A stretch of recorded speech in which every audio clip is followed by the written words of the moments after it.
पहला क्वेश्चन है silver atom has completely filled D orbitals 4d10 4d10 है in its ground state, how can you say that it is a transition element? तुम्हें याद होगा zinc cadmium mercury, याद है ना, जिंक कैडमियम मरकरी ग्रुप 12,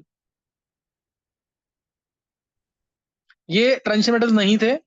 ये transition metal नहीं है क्योंकि इसमें 4s2 3d10 है, इसमें 4s2 3d10 है, इसमें 5s2 4d10 है, इसमें 6s2 4f14 5d10, तो सब में d10 आ रहा है। और इनके जो स्टेबल स्टेट है zinc 2 plus cd2 plus Hg2 plus, इन सब में भी s के 2 इलेक्ट्रॉन मिल गए, s के निकल गए, s के निकल गए। सबके पहले नोबेल गैस लगा देना जरूर, सही ना। तो ये चाहे कॉमन स्टेट ले लो या फिर न्यूट्रल एटम ले लो, दोनों केस में स्टेबल स्टेट आ रही है 3d10, तो इसलिए नॉन टिपिकल है, इनकम्प्लीट डी सबशेल नहीं आ रहे इनके अंदर, सही ना। तो ये क्या होगा, इसलिए इसलिए क्या होगा, ये नॉन टिपिकल ट्रांजिशन एलिमेंट्स, इनको ट्रांजिशन एलिमेंट्स नहीं माना गया है। अब कॉपर सिल्वर, कॉपर आ गया, सिल्वर आ गया, गोल्ड आ गया, सेम चीज इनके साथ है, सेम चीज इनके साथ है। ये क्या है, इसमें क्या आएगा 4s1 3d10, ये ना आर्गन 4s1 3d10, इसमें 5s1 4d10, इसमें 6s1 4f14 5d10। मैं एक क्वेश्चन है, मैं इसको दो में करके बता रहा हूं उसे। अब ये सिल्वर का वाला क्वेश्चन पूछा हुआ है, क्रिप्टन 47 एटॉमिक नंबर है इसका, क्रिप्टन 5s1 4d10, लेकिन इसकी most common state Ag2 plus है, Ag2 प्लस। तो उसमें क्या आ जाएगा, क्रिप्टन, ये तुम्हें पूरा लिखाना है अगर पूरे मार्क्स देने हैं तो, 49, krypton 49, it has incomplete d subshell in its most common state. जैसे AgO एग्जिस्ट करता है, AgF2 एग्जिस्ट करता है, स्टेट क्या है +2, जैसे कॉपर की +2 है ऐसे Ag की +2 है, इस वजह से it is regarded as transition metal. समझ गए कि नहीं आंसर इसका? इसमें 3 क्वेश्चन कवर हो रहे हैं, कॉपर को ट्रांजिशन मेटल क्यों माना गया है, क्यों माना गया जबकि जिंक को नहीं माना गया, दोनों में D10 आ रहा है, ऐसी Ag के साथ, Ag और CD के साथ, ऐसी AU और Hg के साथ। ये पहला क्वेश्चन डिस्कस कर दिया है, आंसर क्या है, it has incomplete d subshell in its most common Ag+2 state, इसलिए। Next question 8.2, in the series scandium Zd21 to 30 3D series की बात कर रहे हैं, the enthalpy of atomization of zinc is the lowest, तो configuration लिखनी है फिर। जिंक होता है argon 4s2 3d10, because of completely it has no unpaired electrons, because of completely filled d subshell, it has no unpaired electrons, so very weak metallic bonds are formed, filled d subshell weak metallic bonds, ये point लिख के आना है, weak metallic bonds बनते हैं इसमें, इसलिए। Next question,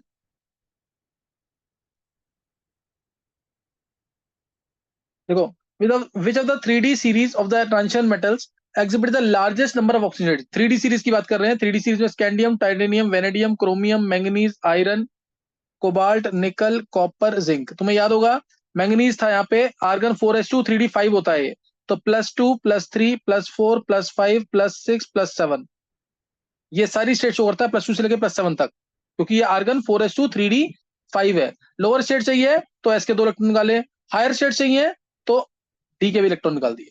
+2 इसकी और +7 इसकी मोस्ट कॉमन है। फिर यहाँ पे +2 से +6 तक था, याद होगा तुम्हें, सारा क्लास में करा रखा है ये। यहाँ +2 से +5 तक, +2 +3 +4, यहाँ पे सिर्फ +3 नॉन टिपिकल है ये।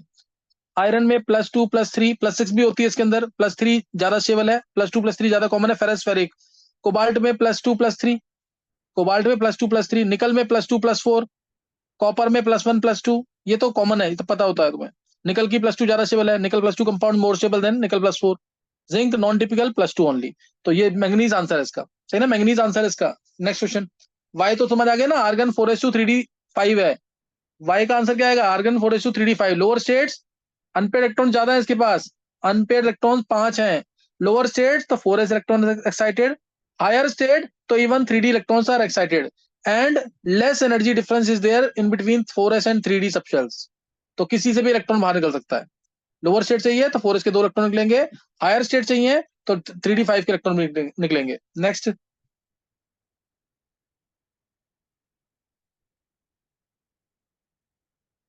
Question number 4, E not of M2 plus से M, value for copper is positive 0.34, what, तुम्हें ध्यान होगा इसमें जो ई नॉट वैल्यू होती है कॉपर 2 प्लस से कॉपर की या किसी भी मेटल की, डिपेंड करती है किस पे, डिपेंड करती है proportional to sum of three energies.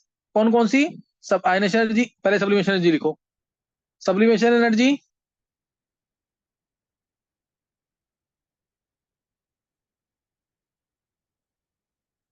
Sublimation energy, ionisation energy, hydration energy. तो कॉपर में से अगर इलेक्ट्रॉन निकालने हैं, कॉपर सॉलिड में से, तो बनेगा कॉपर 2+। पहले कॉपर सॉलिड से कॉपर गैस जाएगा, कॉपर सॉलिड से कॉपर गैस, सब्लिमेशन एनर्जी की बहुत ज्यादा, सब्लिमेशन एनर्जी और delta H atomisation, atomisation energy इसकी बहुत ज्यादा। फिर कॉपर से कॉपर 2+ बनेगा, प्लस 2 इलेक्ट्रॉन्स, प्लस 2 इलेक्ट्रॉन्स। फिर कॉपर 2+ को एक्वस सॉल्यूशन में डालेंगे, कॉपर 2+ आएगा एक्वस फॉर्म में, और हाइड्रेशन एनर्जी रिलीज होगी। हाइड्रेशन एनर्जी इस केस में रिलीज कम होती है, कॉपर के केस में हाइड्रेशन एनर्जी कम रिलीज होती है, और सब एटोमाइजेशन एनर्जी बहुत ज्यादा। ये ज्यादा, ये उतना नहीं, तो कंपनसेट नहीं कर पाएगा, स्पेशल केस है। इसलिए कॉपर की जो ई नोट वैल्यू है, ई नोट ऑफ कॉपर 2+ से कॉपर, सबको वैल्यू याद भी होगी, 0.34 वोल्ट होती है। ये पॉजिटिव है, बाकी सब नेगेटिव है। याद है कि नहीं आंसर इसका? नहीं याद? Next question.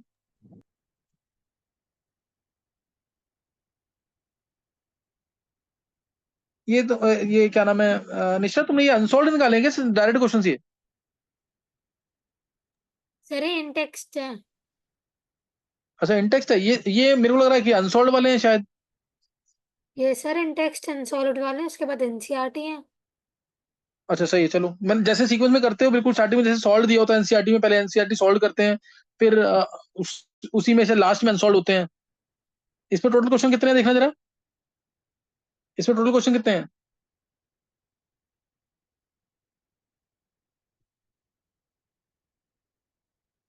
अच्छा ये, अच्छा 10 क्वेश्चन है इसमें। ये एनसीईआरटी एक्सरसाइज जो है वो दिखाना है, क्या है वो?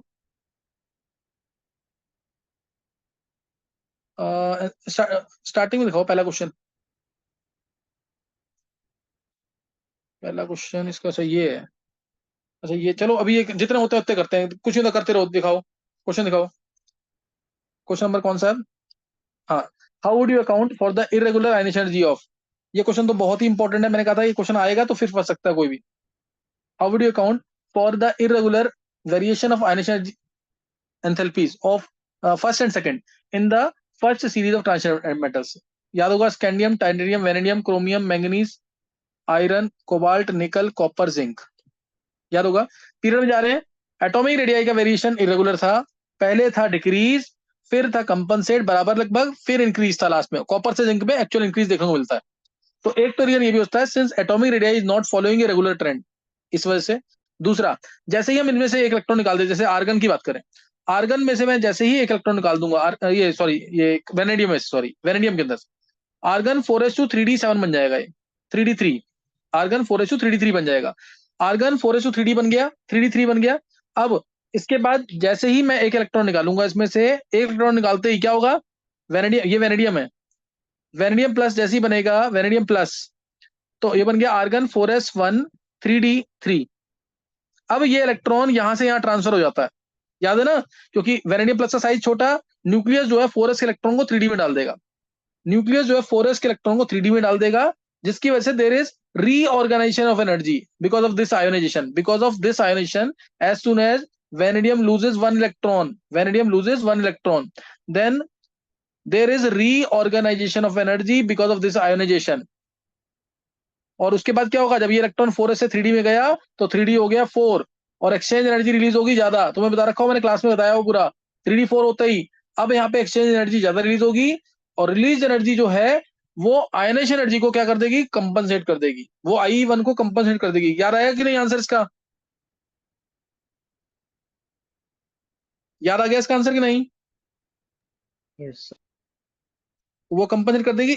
तो कई केसेस में ज्यादा कंपनसेट हो जाती है, कई केसेस में ज्यादा कंपनसेट हो जाती है। तो जैसे अब यहाँ पे आयनेशन एनर्जी बढ़ रही है, यहाँ बढ़ रही है आयनेशन एनर्जी, लेकिन वेनेडियम के केस में क्या हो जाती है, यहाँ बढ़ेगी, पीरियड में बढ़ती है, वेनेडियम के केस में कम हो जाएगी। क्यों? क्योंकि इसमें रिलीज एनर्जी ज्यादा हो गई, 3d4 बना है, रिलीज एनर्जी ज्यादा होगी, वो आयनेशन एनर्जी को कंपनसेट कर देगी। यहाँ उल्टा हो गया, फिर बढ़ रही है, बढ़ रही है। आयरन कोबाल्ट में 2/6 में कम हो जाएगी। यहाँ का ये दिखाना नहीं है इतना डिटेल में, ये तो एंट्रेंस के लिए बता रहा हूँ मैं। तुम्हें पेपर में सिंपल आंसर लिख के आना है जो बताऊंगा अभी मैं। फिर इंक्रीज बाकी सब में इंक्रीज है। 2, 6, 7 इंटरवल्स पे, 2, 6 और 7 इंटरवल पे ऐसा देखने को मिलेगा बस। तो तुम्हें पेपर में जो लिख के आना है, एक तो वो लिख दोगे कि एटॉमिक रेडियाई का ट्रेंड जो है इरेगुलर है इस वजह से। फिर एज सुन एज, फिर डिटेल जो लिख के आनी है, as soon as one electron is removed from any transition metal in 3D series, then there is reorganization of energy due to this ionization। exact words है एनसीईआरटी का, ये लिख के आना पेपर में, सही ना। then there is reorganization of energy due to this ionization, and this 3D electron, the 4s electron is transferred to 3D, hence there is release of exchange energy which compensates the value of ionization energy, which compensates the value of ionic energy. फिर अब बाद में last में example में भी लिख सकते हो तुम कि कॉपर में एक इलेक्ट्रॉन निकलने के बाद स्टेबल हो रहा है तो इसकी IU2 बहुत ज्यादा होगी, इसकी IU2 बहुत ज्यादा होगी। क्रोमियम में एक इलेक्ट्रॉन निकलने के बाद स्टेबल हो रहा है तो इसकी भी IU2 ज्यादा होगी। मैंगनीज में 2 इलेक्ट्रॉन निकलने के बाद स्टेबल हो रहा है तो इसकी I3 बहुत ज्यादा होगी। इस टाइप से भी एक्सप्लेन कर सकते हैं। क्या क्लियर हो गया आंसर इसका? ये क्लास में मैं डिटेल में एक्सप्लेन किया हुआ है, ये क्लास में डिटेल में एक्सप्लेन किया हुआ है, सही है। नेक्स्ट देख करेंगे, ये बहुत इंपॉर्टेंट क्वेश्चन है। नेक्स्ट,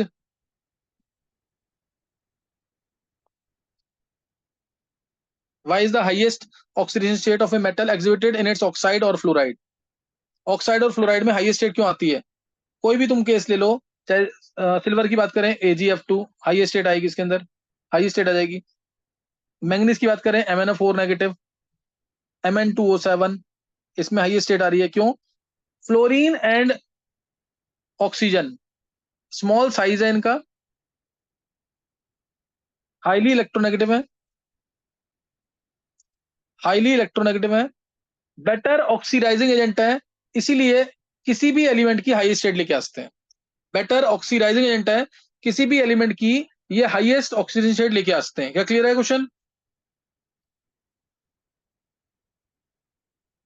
तो ये इंपॉर्टेंट है, इसलिए हाईएस्ट स्टेट क्या आएगी? ऑक्सीजन और फ्लोराइड के, ऑक्साइड और फ्लोराइड के अंदर। और ऑक्साइड में याद होगा तुम्हें, मैक्सिमम केसेस में हाईएस्ट स्टेट कौन लेके आएगा, ऑक्सीजन की फ्लोरीन? इंपॉर्टेंट क्वेश्चन है बोर्ड का। ऑक्सीजन, रीजन क्या था? The multiple bond forming। हाँ बस, मल्टीपल बॉन्ड फॉर्मेशन। जैसे अगर मैं कोई भी एग्जांपल ले लो उसमें, जेनॉन का केस, जेनॉन का XeO4 में Xe की स्टेट +8 आ गई, लेकिन अगर मैं बात करूंगा XeF8 तो ये एग्जिस्ट ही नहीं करता, क्योंकि फ्लोरीन जो मल्टीपल बॉन्डिंग शो नहीं करता। और ऑक्सीजन एक आएगा तो +2 से स्टेट बढ़ जाएगी, तो tendency of oxygen to form multiple bonds. Next देखेंगे,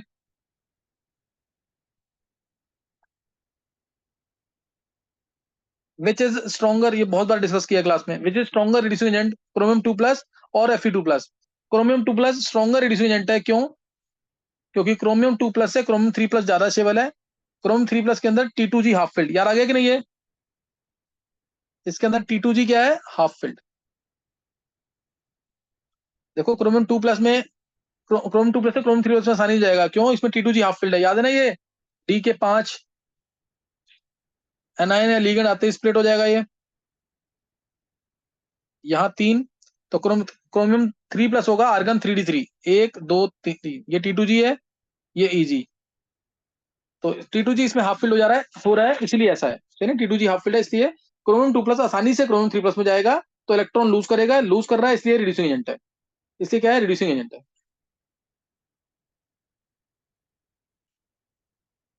नेक्स्ट देखो,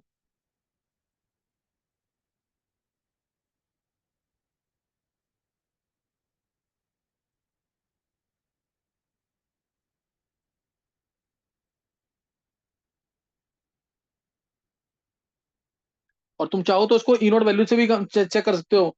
E0 ऑफ क्रोमियम 3+ से क्रोमियम 2+ कितना याद है किसी को?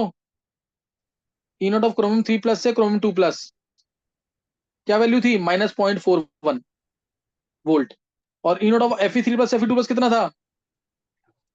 0.77 वोल्ट। क्लास में कराया हुआ कि नहीं है? हाँ, तो इसमें तो रिएक्शन फॉरवर्ड में जाएगी और इसमें रिएक्शन जाएगी बैकवर्ड में, नेगेटिव है तो। समझ आ गया कि नहीं है? इससे भी रिलेट कर सकते हो।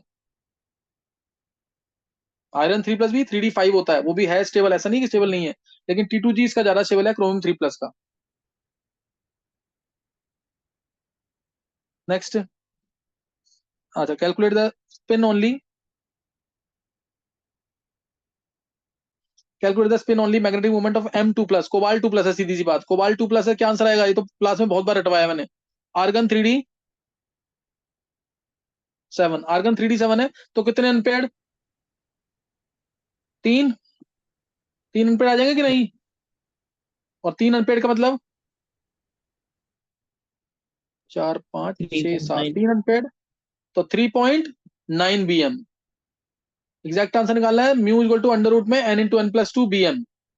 n is number of unpaired electrons, कितने अनपेड है? 3, तो रूट कितना आ जाएगा answer? 3 into 3+2, 15, root 15 BM, 3.9 BM आ जाएगा आंसर। समझ गए कि नहीं? ये तो मैंने क्लास में बहुत बार ऑलरेडी बताया तुम्हें। Next question 9th,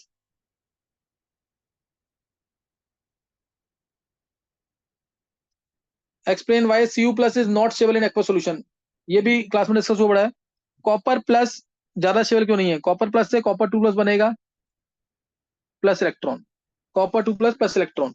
copper plus जो है पानी के अंदर डिस्प्रोपोर्शनेट कर जाता है, कॉपर 2+ 2 इलेक्ट्रॉन देगा ये, और ये इलेक्ट्रॉन Cu+ गेन कर लेगा, Cu बन जाएगा। तो copper plus, twice of copper plus gives copper 2+ plus copper. ये रिएक्शन दिखानी तुम्हें। Since copper 2+ is more stable, copper 2+ being smaller in size, small size, इधर इसकी हाइड्रेशन एनर्जी कॉपर प्लस से ज्यादा होगी, higher hydration energy, higher hydration energy, so it disproportionate, in aqua solution. Copper plus से +2 बढ़ गई स्टेट, कॉपर प्लस से कॉपर स्टेट कम हो गई, तो ये डिस्प्रोपोर्शनेशन हो जाएगा, ऑटो रिडॉक्स रिएक्शन हो जाएगी। आंसर क्या लिखेंगे? कॉपर 2+ का साइज छोटा, हाइड्रेशन एनर्जी इसकी ज्यादा, इसलिए ऐसा होगा। कॉपर 2+ का साइज छोटा, इसकी हाइड्रेशन एनर्जी ज्यादा, इसलिए ऐसा होगा ये। नेक्स्ट,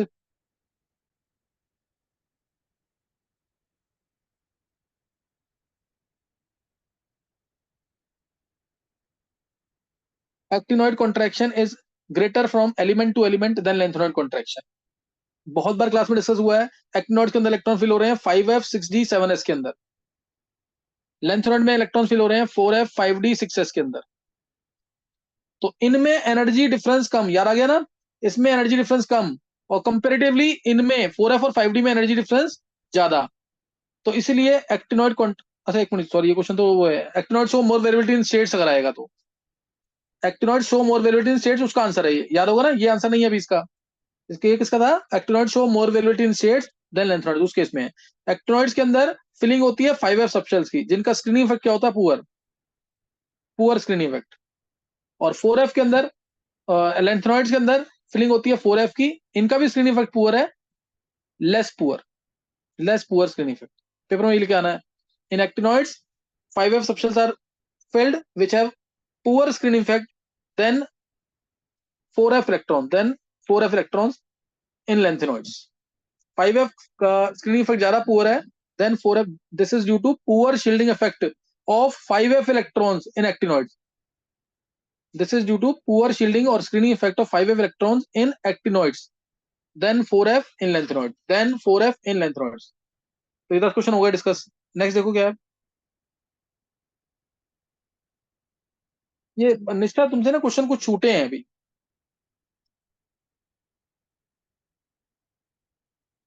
सर जो कुछ क्वेश्चन छूटे हैं तेरे। सॉल्व्ड है वो तो 10 ही है, फिर एक्सरसाइज वाले क्वेश्चन शुरू हैं। पता नहीं, मुझे लग रहा है कुछ क्वेश्चन छूटे हैं तुमसे, क्योंकि इसमें ना मेरे को एक क्वेश्चन ध्यान आ रहा है, वो VO2+ वाला, वो मैं क्लास में भी डिस्कस करता हूँ, वो आया नहीं इसके अंदर। VO2+, MnO4 नेगेटिव और Cr2O7 2 नेगेटिव। सर शायद वो एग्जाम्पल्स में होगा फिर। हाँ एग्जाम्पल भी डिस्कस करनी थी ना, इसका सारे भी क्वेश्चन थे, 10-12 क्वेश्चन वो भी होंगे, वो नहीं है तुम्हारे पास? सर वो अभी तो नहीं है, या तो नेक्स्ट चलो वो क्लास में देख दे लेना, दूंगी। कुछ है ना, वो देख लेना, अभी देख लेंगे एक बार, वो देख लेना। Write down the electronic configuration of, देखो इलेक्ट्रॉनिक कन्फिग्रेशन पूछी हुई है एनसीईआरटी के अंदर, तुम्हें करना है, और इसमें डीबी है, एफबी है, सब है। क्रोमोन सिल्वर्स की पूछेंगे तो क्या आ जाएगी? आर्गन 3D5, PM3+, क्या कन्फिग्रेशन आएगी इसकी? PM क्या होता है? लेंथेनॉइड है ये, लेस पर ना डालो पीला मोम, आ गया याद कि नहीं? तो ये 58 59 60 61 है ये, तो 61 जेनॉन 4f 5d 6s, याद आ गया होगा तुम्हें। 6s 2 आएगा, 5d 0 आएगा, और 4f कितना आ जाएगा? जेनॉन 54 2 56 53 आएगा ना ये। कितना आएगा 54 + 2 56 61 है ना, तो 5 आएगा ये। अब कितने इलेक्ट्रॉन निकालने इसमें, PM3+, 3 इलेक्ट्रॉन निकालने हैं, तो 2 तो एस से लेंगे पहले और 1 F से, तो जेनॉन कितना आ जाएगा 4F4। ये आंसर है PM3+ का, जेनॉन 4F4। ये वहां पे भी तो सोचना पड़ेगा क्या है, तो इससे एटॉमिक नंबर याद हो जाए। कॉपर प्लस तो पता ही है, argon 3D10, argon 3D, cerium 4+, बहुत बार क्लास में डिस्कस किया हुआ है, जेनॉन बन जाएगा ये। कोबाल्ट 2+, आर्गन 3D7, कोबाल्ट 2+ क्या, argon 3D7। Lu2+, Lu lutetium last element है, याद है कि नहीं ये। Lu2+, क्या होगा इसका, Lu2+, बोलो। 58 से 71 तक था ये, नहीं याद। Lu2+ है तो एस के 2 इलेक्ट्रॉन निकलेंगे। लुटिटियम क्या होगा, xenon 4F 5D 6S 6S2 5D1 4F14, तो एस के 2 इलेक्ट्रॉन निकले 4F14 5D1 आ जाएगा आंसर, 4F14 5D1। मैग्नीज 2+ तो आर्गन 3D5 होता है, इजी है। थोरियम 4+, थोरियम 4+, ये कौन सा है, एक एक्टिनॉइड्स के अंदर, क्या है एटॉमिक नंबर इसका 90, थोरियम का, है ना। वो एक था पाउ नप्पू करके जो बताया हुआ था, तो ये 90 है, 90 है, तो ये होगा थोरियम। ध्यान देंगे क्या आएगा, radon 6S 5F 6S, sorry एक मिनट, इसमें आएगा इसमें 6F है ना, F 5F 5F 5F 6G 7S, S2 आएगा, D भी इसमें 2 आता है, याद है ना। और ये 90 है, 0 आएगा, तो 2 इलेक्ट्रॉन यहां से लेंगे, 2 यहां से, तो ये रेडॉन ही आ जाएगा, रेडॉन 86, रेडॉन 86 आ जाएगा। क्लियर है कि नहीं, ये रेडॉन 86 आ जाएगा। कंफ्यूजन जरूर करना, मिस नहीं करना बिल्कुल भी। ये लेंथिनोइड एक्टिनोइड पूछे हुए एनसीईआरटी के पहले क्वेश्चन में। नेक्स्ट क्वेश्चन,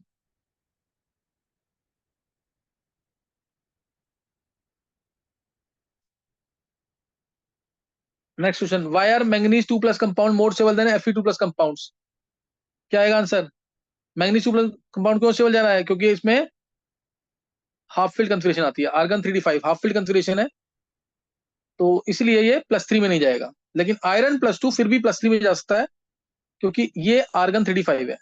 ये क्या है, आर्गन 3D5, ये आर्गन 3D5 है। तुम्हें याद होगी वैल्यू इसकी, E0 ऑफ Mn3+ से Mn2+ की वैल्यू कितनी थी, Mn3+ से Mn2+ 1.57 वोल्ट, और E0 ऑफ Fe3+ से Fe2+ की वैल्यू कितनी है 0.77 वोल्ट, याद आ गया कि नहीं ये। तो ये फिर भी ये पॉजिटिव बहुत ज्यादा है, तो ये Mn2+ में जल्दी जाएगा। ये पॉजिटिव उतना नहीं है, तो इतनी जल्दी नहीं जाएगा। इससे भी कंफर्म कर सकते हैं, इसलिए वैल्यू थोड़ी सी पता होनी चाहिए। नेक्स्ट क्वेश्चन,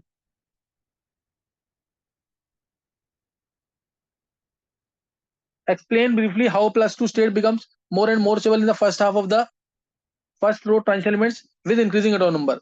देखो तुम्हें याद होगा ये भी, जैसे ही हम एक scandium, titanium, vanadium, chromium, manganese, iron, cobalt, nickel, copper, zinc, इसमें जैसे ही इसमें इसकी +2 आती है, स्कैंडियम तो +3 है, ये भी +2 में, +2 में, +2 में, +2 में, सारे +2 में शो करते हैं, +2 +2 +2, ये सब +2 शो करते हैं। मैंगनीज तक +2 की स्टेबिलिटी बढ़ेगी, क्योंकि 2 इलेक्ट्रॉन निकालने के बाद, प्रॉपर लिखना आंसर इसका, नोट्स में दे रखा मेरे, 2 इलेक्ट्रॉन निकालने के बाद, ये लाइन जरूर ऐड करनी है, after removal of 2 electron number of half field D orbitals goes on increasing till middle half of the series. पहले टाइटेनियम में 2 unpaired, 2 half filled, 3 half filled, 4 half filled, 5 half filled, number of half filled orbitals goes on increasing till middle half of the series, इसलिए +2 की stability बढ़ेगी, इसलिए +2 की stability बढ़ेगी। And after that pairing starts, जब pairing start हो जाएगी, तो number of half filled orbitals अब 4 रह गए, डिक्रीज करते जाएंगे। Also due to pairing there is repulsion, pairing की वजह से रिपल्शन भी होगी, और रिपल्शन हो रही है, तो इसलिए स्टेबिलिटी कम हो जाएगी, इसलिए स्टेबिलिटी कम हो जाएगी आफ्टर दैट। और एक्सेप्शनली तुम्हें याद होगा, जिंक +2 लेकिन ज्यादा स्टेबल है, और मैंगनीज +2 भी इधर स्टेबल है, जिंक +2 क्योंकि फुलफिल्ड हो जाता है। याद आ गया आंसर इसका कि नहीं, क्लास में डिस्कस किया ये, और ये क्वेश्चन एक दो बार आएगा, 2 बार आएगा कम से कम एनसीईआरटी के अंदर ही। नेक्स्ट दिखाएंगे,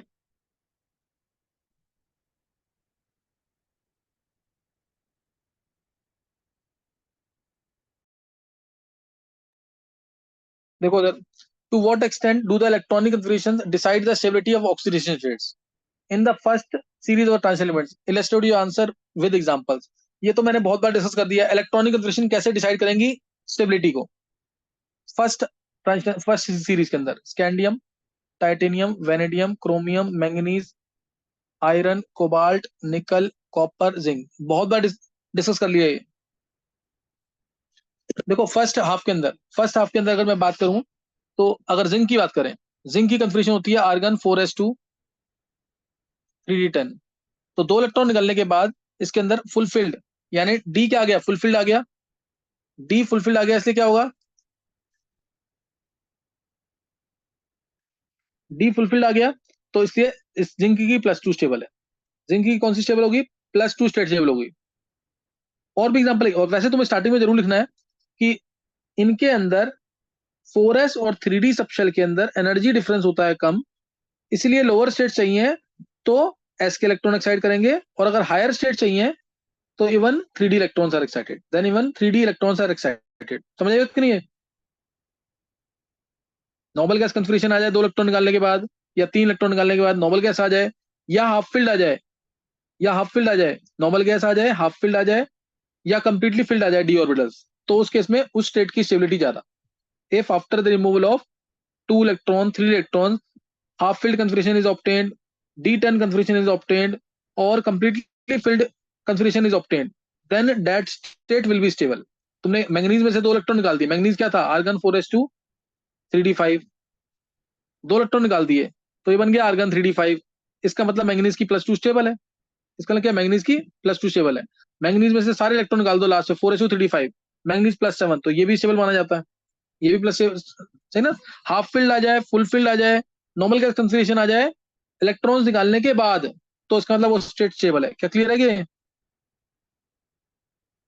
स्कैंडियम की देख लो, स्कैंडियम में आर्गन 4s2 3d1 है, तो 3 इलेक्ट्रॉन निकालने के बाद ये नॉर्मल गैस कंफिग्रेशन आ रही है, इसलिए स्कैंडियम की +3 स्टेबल है, टाइटेनियम की भी +4 स्टेबल है। ऐसे एग्जांपल देके एक्सप्लेन करना है। If after removal of electrons, clear, oxidation state जो है which lead to, सही ना, oxidation state which lead to noble gas configuration, completely filled configuration और half filled configurations after the removal of electrons, they are more stable, सही ना। दो तुमने example से समझ आ गया कि नहीं, है कैसे एक्सप्लेन करना है इसको?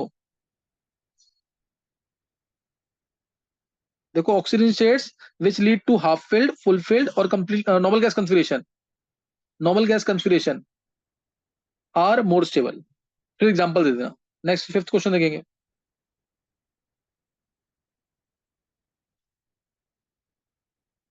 अब 3d3 की स्टेबल स्टेट क्या है, 3d5 की, 3d8 की, 3d4 की, सेम क्वेश्चन आ गया।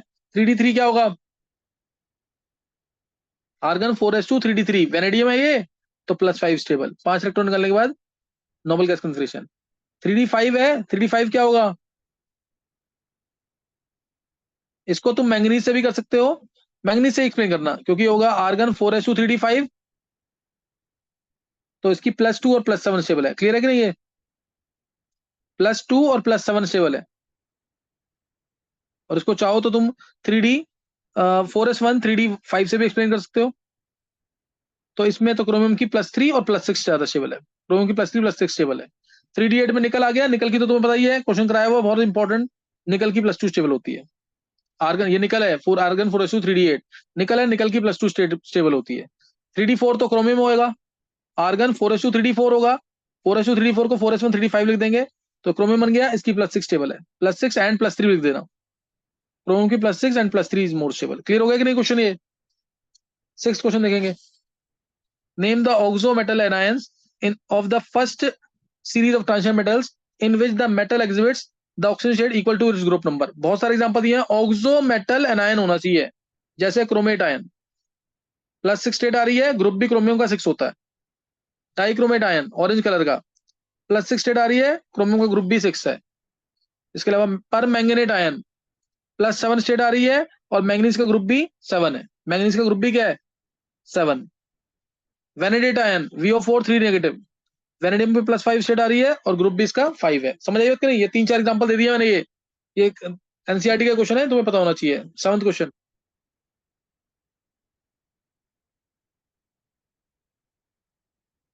What is lanthanoid contraction, what are the consequences of lanthanoid contraction? बहुत ही इंपॉर्टेंट क्वेश्चन है, डिस्कस किया था क्लास में। लेंथेनॉइड कॉन्ट्रैक्शन क्या है, lengthenoid contraction, the decrease in the size of lengthenoid or their ions, decrease in size of lengthenoid or their ions with increasing atomic number is called as lengthenoid contraction. Definition लिख के आनी है proper इस तरीके से, decrease in the size of lengthenoid or their ions with increasing atomic number, दोनों की बात कर रहे हैं, एटम की भी और आयन की भी, with increasing atomic number is called as lengthenoid contraction. Consequences इसके होते हैं तीन consequences इसके, एक पहला difficulty in separation of lanthanoids, difficulty in lanthanoid separation, क्योंकि lanthanoids का जो है क्या कहते हैं साइज है लगभग, लैंथनॉइड सबका साइज क्या है लगभग सिमिलर, जब साइज सिमिलर है तो क्या होगा, साइज सिमिलर है तो इनको हम सेपरेट डिफिकल्टी से हम सेपरेट नहीं कर पाएंगे, लेकिन इनके लैंथनॉइड्स के अंदर बेसिक कैरेक्टर में कुछ डिफरेंस है, कम्प्लेक्स फॉर्मेशन में कुछ डिफरेंस आता है, सॉलिबिलिटी में कुछ डिफरेंस आता है, इस वजह से हम लैंथनॉइड्स को आयन एक्सचेंज मेथड से सेपरेट कर पाते हैं, ये पहले में लिख के आना तुम्हें। दूसरा है similarity in 4D and 5D transition series, ये भी एक लैंथनॉइड कॉन्ट्रैक्शन का कॉन्सिक्वेंस है कि 4D और 5D सीरीज दोनों का साइज क्या है, लगभग same, this is due to lanthanoid contraction, due to जैसे niobium tantalum similar properties why due to lanthanoid contraction, zirconium hafnium similar properties, ये दोनों क्वेश्चन बोर्ड में आए हुए हैं, why because of lanthanoid contraction, तो similar size due to lanthanoid contraction, ये बता रखा है। थर्ड केस आ गया effect on the basic strength of hydroxide, effect on the basic strength of hydroxide, LaO सुल्फराइड से लेकर के LuO सुल्फराइड तक क्वेश्चन आएगा, which is more basic out of the two, effect on the basic strength of hydroxide, more basic is LaOH सुल्फराइड। Period में जाते हैं La3+ से Lu3+ की तरफ, La3+ टू Lu3+, साइज क्या करेगा, डिक्रीज, साइज डिक्रीज करेगा अगर, तो कोवेलेंट कैरेक्टर हाइड्रोक्साइड का, covalent character of hydroxide will increase, basic character will decrease, exact यही वर्ड लिख के आने एनसीईआरटी में लिखा है, इसलिए जैसे हम La3+ से Lu3+ की तरफ जाएंगे, साइज डिक्रीज करेगा, कोवेलेंट कैरेक्टर हाइड्रोक्साइड का इंक्रीज करेगा, बेसिक कैरेक्टर हाइड्रोक्साइड का डिक्रीज कर जाएगा, LaO सुल्फराइड is more basic than LuO सुल्फराइड। Next question,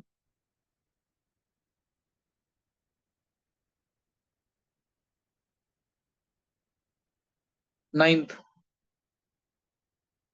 in what way are the नहीं ये रह गया ना, what are the characteristics of transition elements and why are they called transition, देखो कैरेक्टरिस्टिक ट्रांजिशन एलिमेंट्स की क्या है और इनको ट्रांजिशन एलिमेंट्स क्यों कहते हैं, ये तो मैंने बता रखा है, ट्रांजिशन एलिमेंट्स की डेफिनेशन तुम्हें आनी चाहिए पहले। ट्रांजिशन एलिमेंट्स क्या थे, elements whose atoms or ions in their most common state has incomplete d subshell, ये डेफिनेशन है इसकी, atoms or their ions in most common state has incomplete d subshell, they are called as transition elements। इनको transition elements कहते हैं क्यों है, क्योंकि इनकी प्रॉपर्टीज एस और पी ब्लॉक के बीच में लाई करती है, मेटल और नॉन मेटल के बीच में लाई करती है, इसलिए इनको ट्रांजिशन एलिमेंट्स कहते हैं, इसलिए इनको ट्रांजिशन एलिमेंट कहते हैं। कौन से डी ब्लॉक के एलिमेंट्स हैं जिन्हें ट्रांजिशन एलिमेंट नहीं माना गया है, तो वो है group 12, zinc, cadmium, mercury, because they have completely filled the d subshell in their atomic as well as their most common state, that is zinc 2+, cadmium 2+, Ag2+। इनके अंदर ये 3d10 है, ये 4d10 है और ये 5d10 है, सब में 10 आ जाएगा, इसलिए ये ट्रांजिशन एलिमेंट नहीं माने गए, ग्रुप 12 है ये। What are the characteristics of transition elements, characteristics में सारा बताते हैं। ट्रांजिशन एलिमेंट्स वो होते हैं जिनमें वेरिएबल स्टेट्स होती हैं, जिसके अंदर कलर्ड स्पीसीज फॉर्म करते हैं, ये इंटरस्टिशियल कंपाउंड फॉर्मेशन करते हैं, ये एलॉय फॉर्मेशन करते हैं, they all generally act as catalyst, में इस टाइप से सारी प्रॉपर्टीज बताते हैं, ये कैरेक्टरिस्टिक्स हैं, और all these properties are due to incomplete d subshells and unpaired electrons.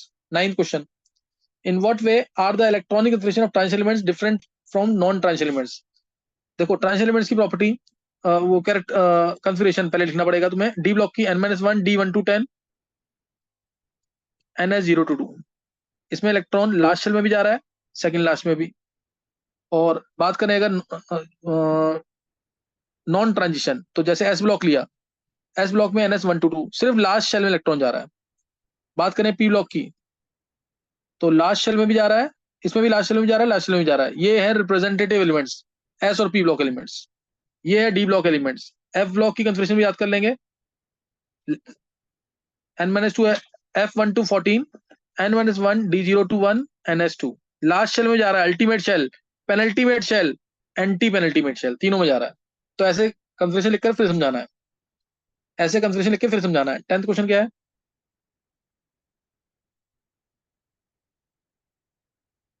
What are different oxidation states exhibited by lanthanoids? तो तुम्हें याद होगा +2 से लेकर +3 +4 तक। +3 most common, +3 most common, +2 +4 less common. +2 कौन से शो करते थे? एटॉमिक नंबर 58 59 60 65 66, ये +4 शो करते थे। +4 58 59 60 65 66। और +2 वाले कौन से थे? 60 62 63 69 70।